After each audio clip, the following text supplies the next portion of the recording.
Assalamualaikum warahmatullah. Ya derlam daro video lamdo ha jengol Pulaku TV ma bo hala marketing bisimila ke do madu dari ko mara adamu aruna mi wari derrabe wonnen présentation de ko larani Jengol Foundation. Jengol Foundation be der modon musamman won be der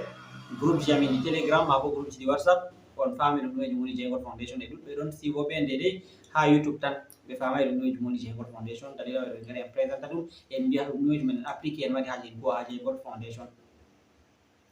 arande man do bandu don inde amade mo haruna mo hala marketing enanta Jengol Pulaku TV to hande arande yallir ko mada ha Jengol Pulaku TV ma bo hala marketing hasino ngaga YouTube do habdu abona ta jida active go dede cloche de notification heba kala video je min gerwi futata diwe derram mi tammi a fami derrabe Jengol Foundation créawa do ko lara en diwejum Jengol Foundation do min jodi ande kibon min gadi min dari problem je gideten do ko larani investissement ngoni je ngatta eno investissement der crypto money eno investissement der opportunité ji fere min dari problem mejum burna meden fu yidata wata reisata hata dede ko wata mando min tawi le plupart dede business ji nasara mando ha goddo gagna biendo il faut que wona do parena musamman man der système ji dede di crowdfunding c'est to do parena to a parena bo fiole mada be parenda ma no hambe ma be ngona be do parena on dede a gagneta mais le plupart der meden wala heba dede pareno go mando dalila mai don min bi lawo ngol min tokkata min gara en créer réseau wa kawrunga nga private ta goto nder meden ko parena ya ma heban dede fiole dudbe nder modon mi tammi wobbe fere ndari système mondial en gi mondial en dede no wadi no créer réseau mum burna meden pat en ngadi deman ID en membre en ha dede mondial en mi tammi banni to isin mai hedde ko mondial en créer je mudum do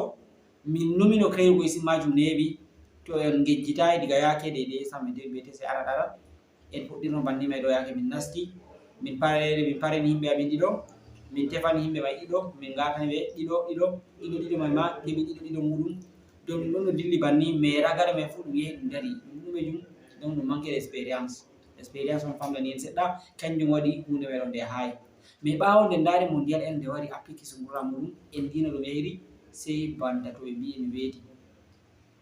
en pat meden ngadi deman ID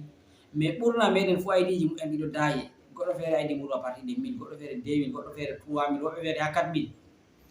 himbe yidbe nder meden don giya hedde ko dum hewto ha ID mum wada paiement ha loro hewa fiyo en dido bando yaba dum neban wi il est bien vrai que neban hande système mondial en ngam fadi himbe mai do be dudi wane amma andu to a munyi do cede do ngara nder mondial en non gondi be mondial en a 100% en bien ma hanen créer je meden nana min newi min doyti de do ko larani de isin sungurla man do min bi hanen créer dum min gadi dum ande kibde rabe min bolane don adamu haruna en non abdou salam en non abdul hakim en anta modi bolamin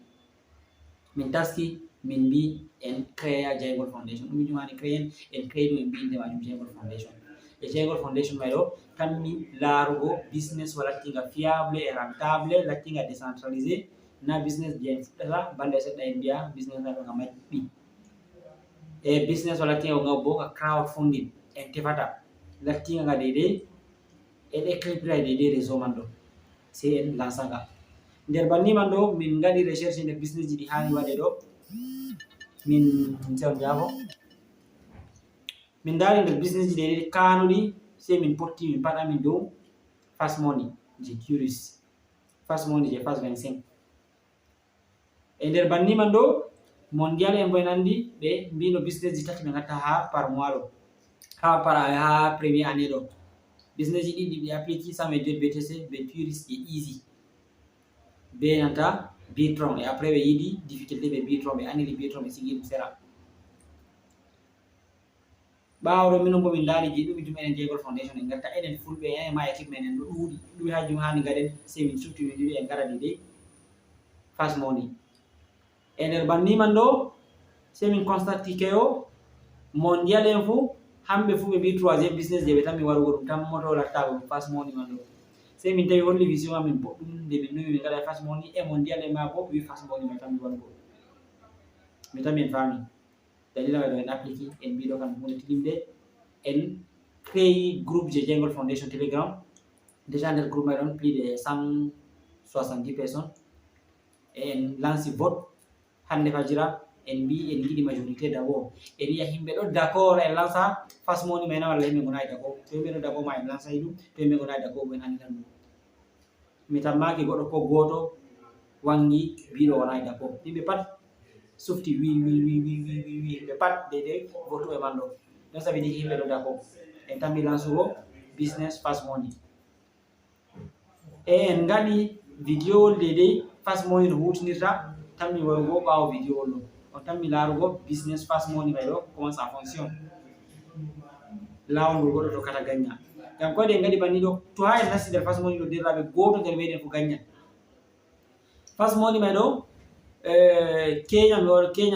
c'était le 23 deuxième mois février 2022 on mondial en lanci fast money man ɗo mais nder Kenya may ɗo en même jour ID numéro 1 be ID numéro 2 be ID numéro 3 be ID numéro 4 ɗon ɓe gagni combien ɓe gagni $200 kala ID gotel fu gagni $200 mi tami en paami Kenya may ɗo kala ID gotel fu gagni $200 ɓe andi goɗɗo feere yama e combien ɓe investisi kala goto fu ɗum $25 investisi gagni 25 investisi $25 gagni $200 mi tami en paami investisi ɓuray boro no gas gagni ko watta plus de 130 000 riba plus de 5 000 ha yalomare woore donc ɗum ɗo tokki ça dépend de ordre d'arrivé hande bo ɗon continue ɓe ɗiɗi ɗon gagna e jango bo woɓɓe continue e faɓɓi jango banni ainsi de suite ha ɗum yetto enen ha ɗum continue mais nde en tawi réseau mondial may ɗo ɗuuɗi enen bo en giɗi ceede be ko yaawi en mbi to enen ma en gaɗe même chose banni ma ɗo nane ma en darino ɗum avant tan haywa ɗumen heɓa en keɓa ceede be ko yaawi dalila meɗo en créé réseau mondial en créé réseau Jengol Foundation en mbi en gaɗa en même chose to en gaɗi même chose en créé compte arandewal ID arandejum ɗo ɗum tamirata ɗum ID je Jengol Foundation ID numéro 2 ɗum je Jengol Foundation ID numéro 3 ɗum je Jengol Foundation ID ji tati ɗo ɗi lattata ɗum je Jengol Foundation mi tami en faami kala bénéfice ko ɗi keɓi fuu ɗum je Jengol Foundation bo ɗum je men en par meɗen ceede je Jengol Foundation no heɓata fuu enen ɗe tammi loranago wakkati ɗon to ɗe ɗuuɗi en tammi waɗugo en sendana de kala membre Jengol Foundation fuu e ɓaawa toon bo goto nder meɗen fuu ɗon mari compte muɗum lattinga personnel e compte muɗum kan controlata compte muɗum na Jengol Foundation controlata Jengol Foundation kam no woni to a yiɗi a heɓa fiole en ɗiɗo nanema fiole en on salwata en ha nder système touriste je fast money bo to a nasti ɗo ɓe yiɗi a nastina himɓe ɗiɗo maɗa ɓe ma nastina ɗiɗo ɓe ma nastina ɗiɗo do ɗum ɗo dilla en siɗi sur réseau maɗa ɗo ko ɗon ñiɓo tan to a yi a hoosi $200 may ɗo $225 ade sefata ɓe ok $200 itta $25 bo ɓe hosa ɓe repositionné à zéro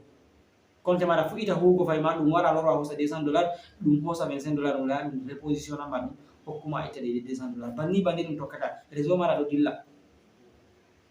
en mbino en gaɗi deɗi limgal meɗen fuu to en gaɗi banni kala on mo hewti au moins 5e ko 6e ko 7e génération ɗo loroto repositionna loro créa compte feere to lori créé compte feere ɗo heɓa prémeta ɓen wonnoɓe dow man ɗo heɓa hamɓe bo no ɓe gañiri mi tami en paami ngam to en mbi en gaɗay tan exemple supposons que en 250 membre himɓe 250 personnes ngam jotta déjà en ɗo a 170 hande ɗum ñalawmaare arandere bo nde yimɓe puɗɗi nastugo groupe may ɗo déjà en ɗo a 170 personnes plus de 170 personnes supposons que en ɗo a 200 membre ko 250 membre en gaɗa en ɗo a 250 membre to yimɓeji ɓe pat ɓe gaɗi paiement andi 250 membre ɗo goɗɗo lattiɗo 250 man ɗo sey goɗɗo lattiɗo 500 on lattoto membre maako lattoto fiol maako ɓe 501 to heɓata ɓe to ɓe garayi donc enen may ɗo lorata reposition derɗiraɓe mi tami en no paami ɗum enen man ɗo lorata reposition o lorto créa compte ji feere ngam déjà compte ji men arandeji fuɗɗi gagnugo ceede kam ɗon en ɗo keɓa ceede en loro en créa compte feere heɓa prémeta ɓe wonnoɓe dow ɓe garta less enen bo compte ji feere kesi ɗi en créi ɗi kota leydi dow hamɓe ma to ɓe kewti certain génération ɗo ɓe loro ɓe reposition ɓe loro ɓe créa compte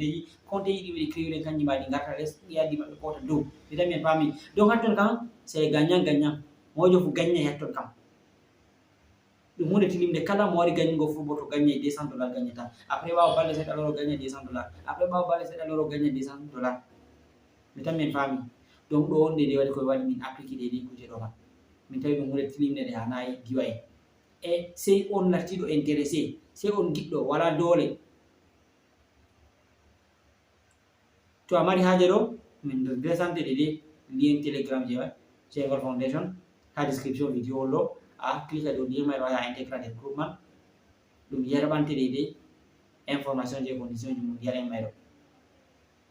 ngam en gaɗa e deman ID goto nder men waɗa e deman ID ngam en anndi mojo fu wiyan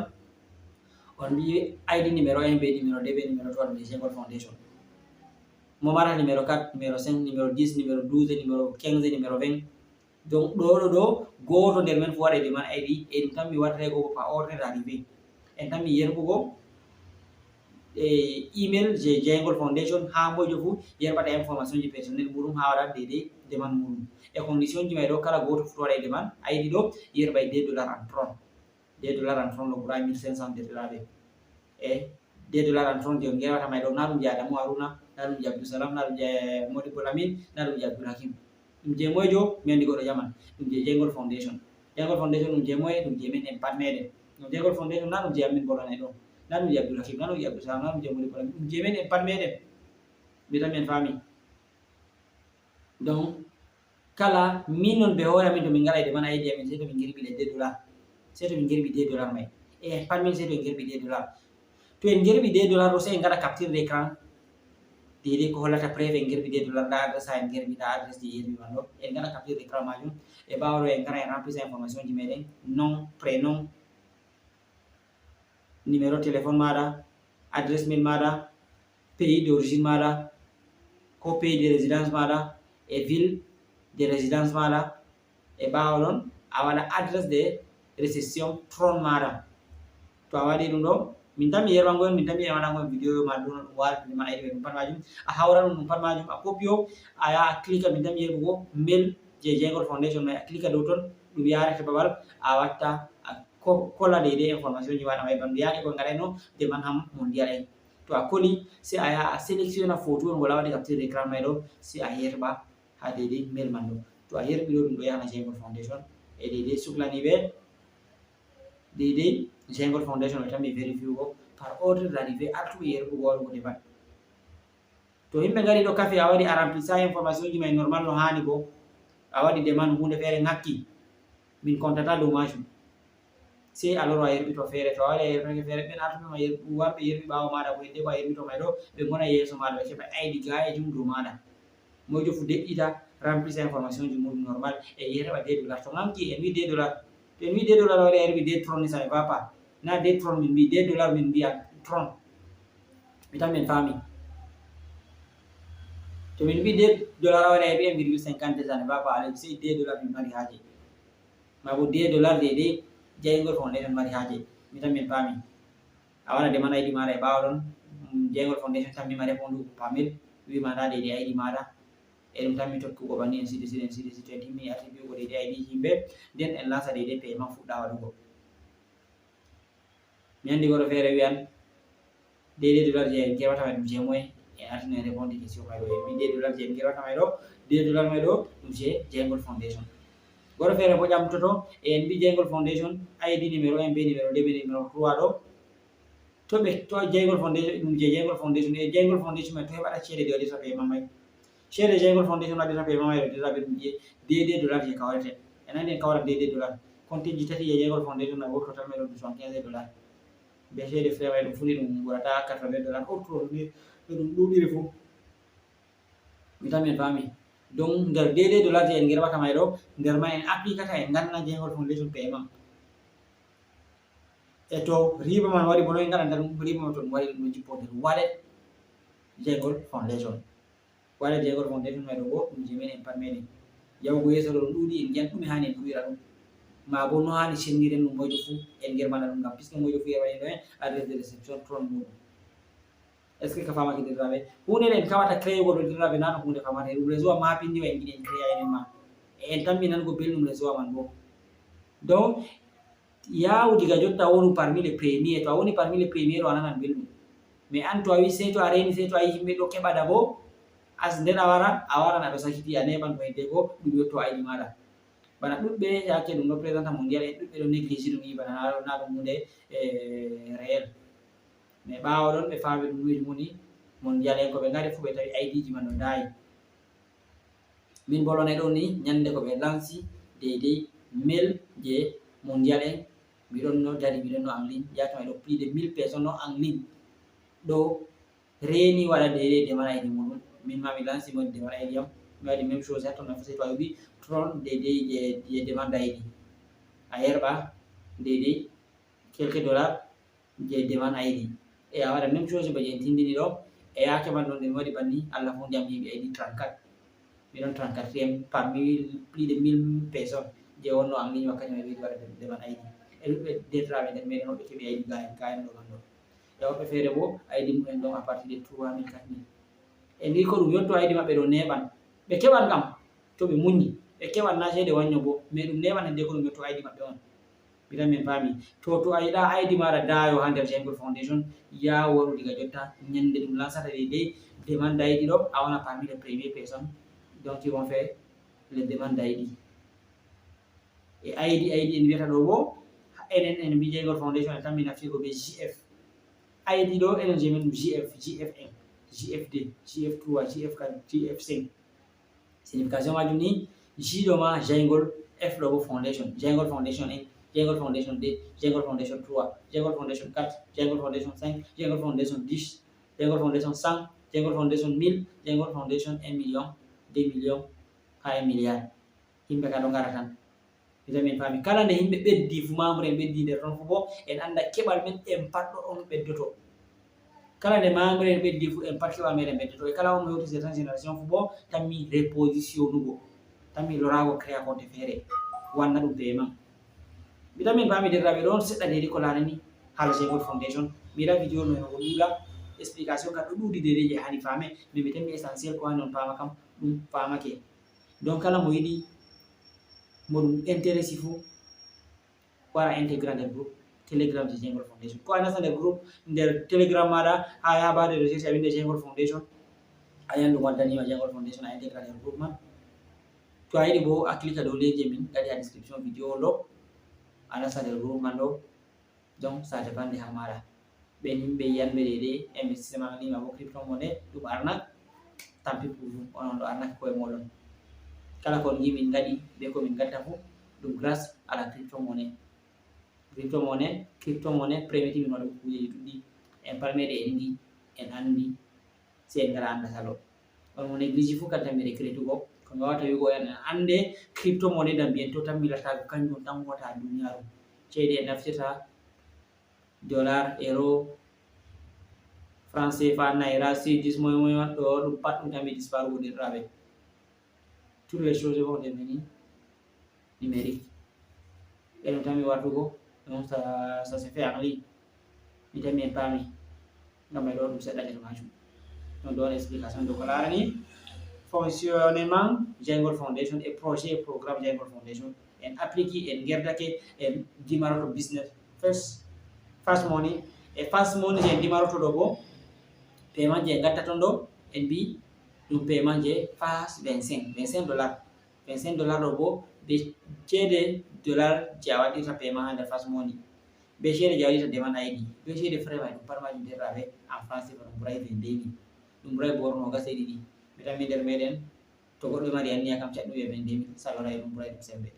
mi tan mi ka famake donc to en gaɗi demande aydi kala goto nde meɗen waɗi demande aydi fu bo dole on nder condition Jengol Foundation ɗo si a waɗa paiement les 25 dollars qui sont appliqués dans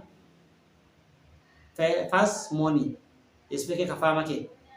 to ɗum waɗi ɗum dimari ɗum yerɓanima lien description wima war waɗu description ma waɗu paiement to a salake waɗugo description ma waɗa paiement ni Jengol Foundation ɗo sanctionné